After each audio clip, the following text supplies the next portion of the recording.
Friends, అందమైన place లని మీరు చాలానే చూస్తుంటారు, కానీ ఇప్పుడు ఇలాంటి టనల్స్ ని చూపిస్తాను. అవి చాలా అందంగా ఉంటాయి. వాటిని చూస్తే మీరు నిజంగా షాక్ అయిపోతారు. ఒక్కసారి అక్కడికి వెళ్తే అలాంటి ప్లేస్ నుంచి మీరు తిరిగి రావాలనుకోరు. ఈ టనల్స్ అన్ని వేరే దేశాల్లో ఉన్నాయి, కానీ ఈ వీడియోని చివరి వరకు చూస్తే అన్ని టనల్స్ ని ఒకేసారిగా చూపిస్తాను. Tunnel of the love, Ukraine లో ఉన్న ఈ టనల్ ప్రేమించుకునే వారి కోసం డ్రీమ్ డెస్టినేషన్. ఈ టనల్ పైన నడుస్తున్నప్పుడు చేతులు పట్టుకుని నడవడం ప్రతి ఒక్కరి కోరిక.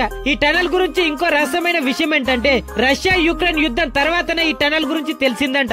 ఈ టనల్ ఒక సీక్రెట్ ఆర్మీ బేస్ కు చేరుకునేది. ఇక్కడికి వచ్చే కపుల్స్ కూడా ఈ విషయాన్ని ఎవ్వరు నమ్మరు. ఈ టనల్ నుండే వెపన్స్ కూడా సప్లై చేయబడుతున్నాయంట. యుద్ధం జరిగే సమయంలో టూరిస్ట్ ముందు నుంచే వెళ్లాల్సి వచ్చేది. అప్పుడు వాళ్ళకి తెలిసింది టనల్ ఆఫ్ లవ్ లో 1% కూడా లవ్ అనేది తగ్గలేదని. బ్రాగ్విల్లర్ రైల్వే టనల్, కెనడాలో ఉన్న బ్రాగ్విల్లర్ రైల్వే టనల్ ప్రపంచంలోనే అందమైన రైల్వే టనల్ లో ఇది ఒకటి. ఇది కెనడాలో ఫస్ట్ గా మొదలయ్యే రైల్వే టనల్ లో ఇది కూడా ఒకటి. ఇది సౌత్ పోల్ ని నార్త్ పోల్ ని కలుపుతుంది. దీనిని ఒక చట్టం ప్రకారమే నిర్మించారు.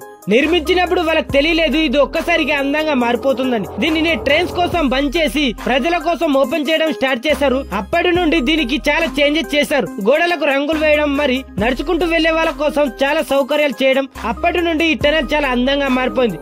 అరిషియామా బ్యాంబూ గ్రూవ్, జపాన్ లో అరిషియామా అనే పేరుతో ఒక అడవి ఉంది. అక్కడ దాని లోపల నుంచి రోడ్డు కూడా ఉంది. ఆ రోడ్డు పైన నడుస్తున్న సమయంలో మీరు వేరే ప్రపంచంలోకి వెళ్ళినట్లుగా అనిపిస్తుంది. దీని కారణం ఈ రోడ్డు చుట్టుపక్కల ఉన్న బ్యాంబూస్ వల్ల ఇలా అనిపిస్తూ ఉంటుంది. ఈ బ్యాంబూస్ ఇంత ఎక్కువగా ఉండడం వల్ల సూర్యకాంతి కూడా వీటి వల్ల భూమి మీద పడట్లేదు. ఒక్కసారిగా వీటి మధ్య మీరు వెళ్ళినప్పుడు అమెజాన్ అడవుల్లోకి వెళ్ళినట్లుగా అనిపిస్తుంది. మీరు ఇక్కడికి వెళ్ళడానికి జపాన్ లోని తెనరియూజీ టెంపుల్ కి వెళ్లాల్సి ఉంటుంది. ఇక్కడి నుంచి అది చాలా దగ్గరలోనే ఉంటుంది. 2015 వరకు ఇందులో వెళ్ళడానికి డబ్బులని ఇవ్వాల్సి ఉండేది, కానీ ఇప్పటి సమయంలో ఇది మొత్తం ఫ్రీ. ద లాడెల్ టనల్, నార్వేలో ఉన్న ఈ టనల్ 24 కిలోమీటర్లు ఉన్న పెద్ద టనల్. ఈ లాడెల్ టనల్ విజువల్స్ ని చూస్తే మీరు నిజంగా ఆశ్చర్యపోతారు, ఇది ఇంత అందంగా ఉందా అని.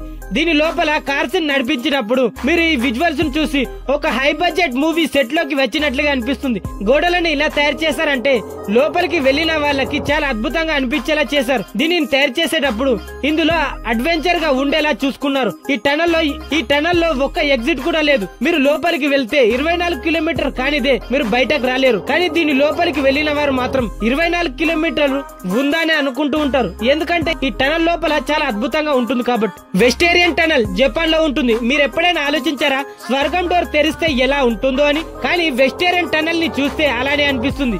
ఇది జపాన్ లో ఉన్న వెస్టేరియన్ టనల్. ఇది ఒక టనల్ కాదు, ఇది ఒక రోడ్డు. మీరు దీని చుట్టుపక్కల ఉన్న చెట్లను చూస్తే నిజంగా ఇది టనల్ లాగానే అనిపిస్తుంది. ఇలాంటి దాని లోపల నడవకుండా వెళ్లరు. ఇక్కడ ఉన్న చెట్ల యొక్క పువ్వులు చాలా అందంగా అనిపిస్తూ ఉంటాయి. ఈ వెస్టేరియన్ పువ్వులు మాత్రం ఎవరైనా ఆకర్షిస్తూ ఉంటాయి. ఇవి ఏ ప్లేస్ లోనైనా అందంగా చేస్తూ ఉంటాయి. వీటిని చూస్తే ఎవరైనా ఆకర్షితులు అవుతూ ఉంటారు.